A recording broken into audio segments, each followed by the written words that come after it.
I had the greatest fan interaction of all time ever in my life. What happened? I was in disguise in TwitchCon because although there's 30,000 people injected into San Diego who all know Twitch that I'm a pretty big part of for a brief moment. No, you're not, and no, you weren't. like a month at least. Give me a month.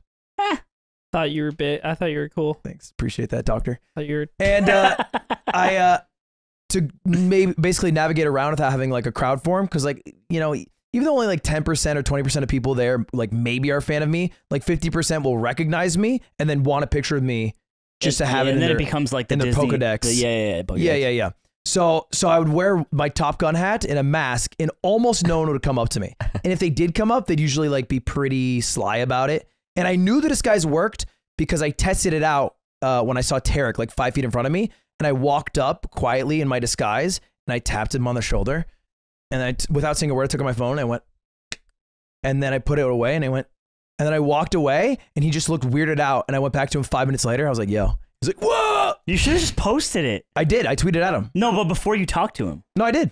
Okay. I did all this. Okay. And I did the same with XQC and the same with Canute, which was on stream. So there's a little clip of it. So no one knew. Canute found out because I think his chat told him, like he's a little suspicious. Yeah. And I tried to do it with Hassan. And apparently when I did it to Hassan, he has a bodyguard. His bodyguard was like, he's like, because there's been people flocking with him, and then Hassan had to back on and be like, whoa, because he recognized it was me in time. Wow. So I might have got my shit. That would have been cool if you got your neck broken. Yeah, because I was doing meme. So disguise worked. I see a guy in a Mogul Moves mint hoodie, and I beeline towards him, and I'm by disguise, and I go, can I get a picture? And he doesn't know it's me at first, and he's like, yeah, and I'm like, because it's just like a normal person, right? Yeah, and then I weirdly say, your phone, because I don't want the picture. And then as I say that, I guess he recognized, and he's like, oh, shit.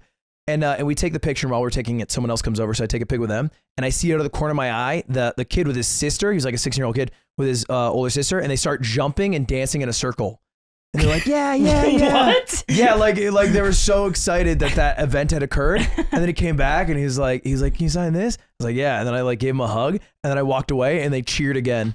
Oh, it was very sweet. Oh, it was so sweet. Like you're a quarterback. Like, like I gave the football after a winning touchdown to like a kid in the stands. That's cool. I almost had a slime moment, but I thought about how good my odds had been that day because I only had one negative interaction. Yeah, and it was just that was me saying meow.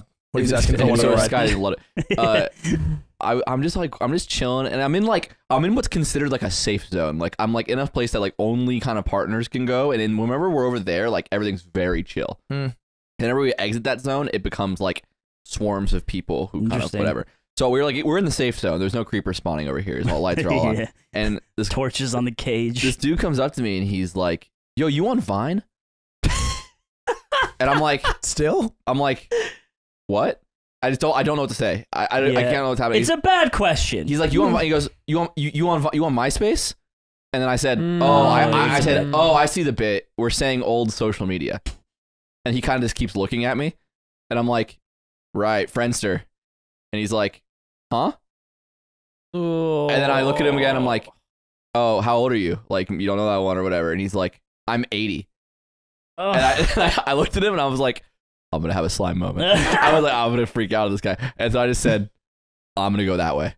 Yeah. And I just turned around and left. He communicated like a conversation on RuneScape. I'm like, what's the end goal of the bit? That was Smarter Child.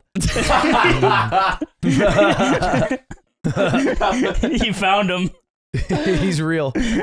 Yeah, that was the worst of it. That's pretty good. That's not too bad. I thought about how good my odds had been, and I said, he doesn't deserve me getting this mad. Yeah, because that's what they want eventually. I think I'm pretty good at like, because the one literally bad interaction I had at Big House, which again was perfectly fine, but the most interesting ones are the ones that are spicy. It was this person came up right after teams when me and Bonfire played, and they came up, they started talking to Bonfire, like, oh, I'm a huge fan of your Sheik. She's like, oh, thank you, and she looked at me, she's like, you're Ludwig's friend? And I was like, yeah. I was like, I get it, right? You get one. Everyone gets one. That's okay.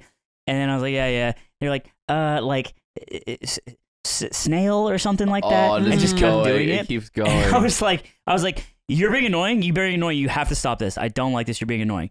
And then Bonfire, instantly to diffuse the situation, jumps in. She's like, look at this picture of a cat. And you're like, It was, yeah. it was, yeah, it was so Bonfire, funny. dude. Yeah. It's like you need one at all times. You break the emergency safe. Yeah.